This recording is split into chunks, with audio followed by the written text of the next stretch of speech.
হে hello everyone, চলো তোমাদের সাথে আরেকটা ভিডিও শেয়ার করতে চলে এসেছি, বিশ্বকর্মা পুজোর ভিডিও। তো সেদিন আমাদের অফিসে কি কি হয়েছিল এবং তার আগের দিন রান্না হয়েছিল কি কি সব কিছু ডিটেলস তোমাদের সাথে শেয়ার করো। কেমন লাগলে অবশ্যই জানাবে। তো চলো শুরু করি। তো আগের দিন ছিল রান্না পুজো, তো আমি আমার মায়ের যথারীতিভাবে আমি আমার মায়ের কাছে চলে গেছিলাম এবং সেখানে গিয়ে আমার মায়ের একটু হেল্প করে দিয়েছিলাম। তো সেখানে অনেক কিছু রান্না হয়েছিল, ইলিশ মাছ ভাজা তো যেটা হওয়ার নিয়মই। তারপরে নানান রকম সবজি ছিল, যেমন হচ্ছে পুঁই শাক ছিল, কচু শাক ছিল, আরও অনেক কিছুই ছিল, ভাজাভুজি ছিল, আরও অনেক কিছুই ছিল, আর কিছু দেখালাম না। তো তারপরেই আমি সকালবেলা আমি রেডি হয়ে গিয়েছিলাম। কিসের জন্য রেডি হয়েছিলাম? কারণ সেদিন ছিল বিশ্বকর্মা পুজো এবং আমাদের অফিসে পুজো ছিল।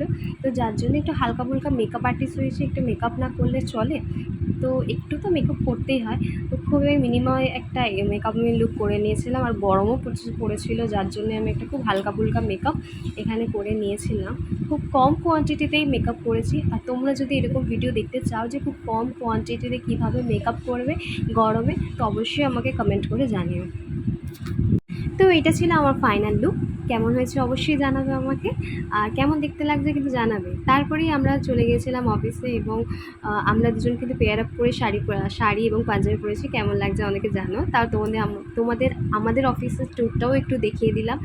তো এখানে খুব সুন্দর করে আলপনা করেছো মৌমিতাদি, খুব ভালো লাগছে। তারপরে আমরা ঠাকুরমশাইয়ের জন্য ওয়েট করছিলাম। তো তার আগে আমরা সব যোগাযাতি করেছিলাম। এখানে আমার হাজব্যান্ড সব কিছু রেডি করছিল, আমরাও করছিলাম অবশ্য। তো তারপর ঠাকুরমশাই এসে গেছিলো। তো এদিকে আমরা খুব এনজয় করেছিলাম পুজোটা, খুব মজা করি কাটাই আমরা প্রত্যেক বছরই, খুব মজা করি। তারপরে হচ্ছে আমাদের মেনু ছিল রাইস অ্যান্ড চিকেন ছিল।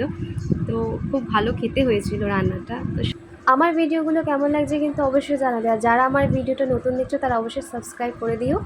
আর এই থেকে এন্ড করছি, এইভাবেই আমাদের দিনটা কেটেছিল। তো আইসক্রিমের সাথে টাটা, বাই বাই।